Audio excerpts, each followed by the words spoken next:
He pulled one of these out of the ground and cradled it in his arms. The face in the wood looked grey, asleep, and had he really carved the hair that way? He searched for such fissure in its skull but couldn't find one. The hair looked misshapen pulled. The face appeared to open its eyes and look at Hector, but the sun was rising higher behind him. Pushing the shadow, he jammed the carving back into the ground and turned away. Once back inside the house, he began choosing the carvings he would take to the show. He could hear Lucina talking to the boys in the next room. Mother, Lupita, she would go begging in the street to collect money for her hospital, but asking no more than was necessary. She see, you see, she never felt above doing whatever the poor have to do. That is why they made her saint. And you boys, you complain about the breakfast I cook. Think about it. His daughter was in a righteous mood. He hurried to get out of there before she saw him, but almost immediately she burst through the door. I can't believe you are not going with us today. It's a day of obligation, Papa. What kind of Catholic are you? He didn't look at her, but focused on selecting pieces. He always brought too many ornaments when it was the lovely ladies with the roses in the hair who sold the best. A poor one, certainly, with two hungry grandsons to feed, and I am happy to do so. Make no mistake. Why do we need to pray for the saints? Anyway, we are the ones who need the prayers. Papa, that's blasphemy. Mama would be so ashamed. You have no idea what your mother would say. You weren't there to see her suffer. She just wanted an end to her agony. And what comfort did the priest have to offer her? You must bear it. That's what he said. Oh, and your reward is coming. You must be brave, he told her, as if she weren't already the bravest person I ever knew.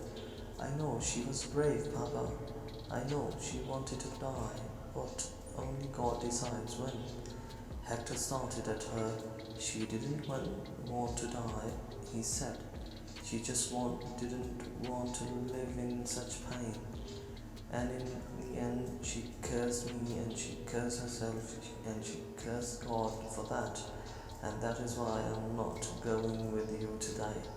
She was crying. I will pray for Mama tomorrow, she said. When it is All Souls, I will pray that God lets her out of purgatory.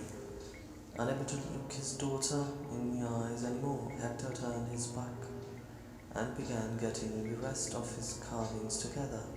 He could tell how very thin they were, how fearful that he might chip the important details, but he grabbed them anyway, clutching them too firmly. He grabbed them and took them out of his truck and threw them in. He was aware of Lucina standing there behind him the whole time, but he did not turn around. He had been too harsh with her. He knew, but it was too late now. The craft fair had a fall scene. Of course, there were the usual Halloween items, ghosts and witches and pumpkins and the like, discounted heavily because it was the day after. When business was slow, the sellers walked around, checking out the competition, catching up with old friends. Hector never engaged in that. He had no money to spend and even less curiosity, and all his old friends were dead. Alvarez, a spotter, had been studying one Hector's old man grey beard when he said, "Your talent grows every year, Hector. That's how I know you are trust You are a true artist. You never slack off. You always raise the bar, improve your craft. Hector grunted, not that he didn't appreciate compliments. He just didn't know what to do with them. Take this one, accident. He's the old priest, the one who died 10 years ago, right? You've captured him so well. That cast of the eye, that crook in the mouth, the untidy beard. Hector started at the carving. The resemblance is coincidental, he stated flatly, and folded his arms. He did not do portraits, but he hesitated. The likeness was uncanny. Oh, I see. But this one, this is that butcher Emilio. He died last year. I still haven't found a roast as good as what he had in his shop. Hector nodded uncommittedly, but started at the hook nose, the broad cheeks wrapping around the branch. He had never liked Emilio, never patronized his shop. So, why would we not memorize him?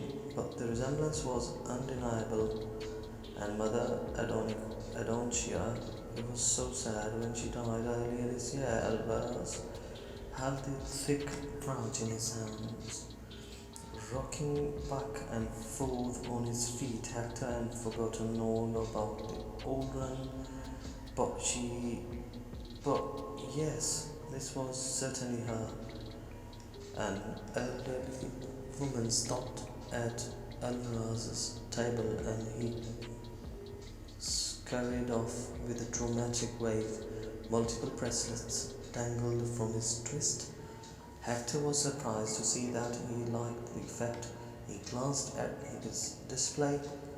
The ended faces turned towards him, or peeked out of branch forks, crooks, knots, obscuring turns. They blinked, licked licked lips with tongue like wooden chips, as if wanted to address him or waiting for him to address them.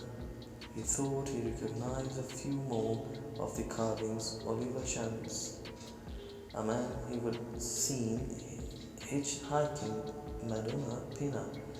He believed he might have heard about her death a few months ago.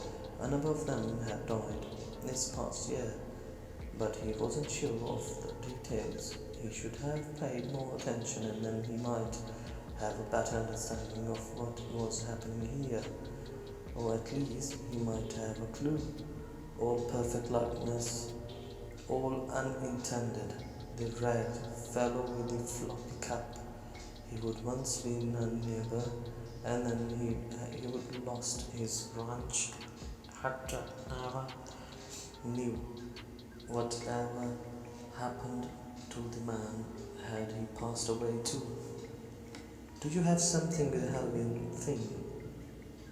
The woman's head looked so small with a scarf wrapped around it. Hector thought at first she was one of his. Then she held up a $20 bill. Hello, customer, here. I have pesos, dinero, whatever you people call it. Anything Halloween related? I'm a collector. Hector glanced around at his pieces. They were still moving, misbehaving. I don't believe so, he said softly. Why not? It's the season. Days of the Dead. Anything like that? No.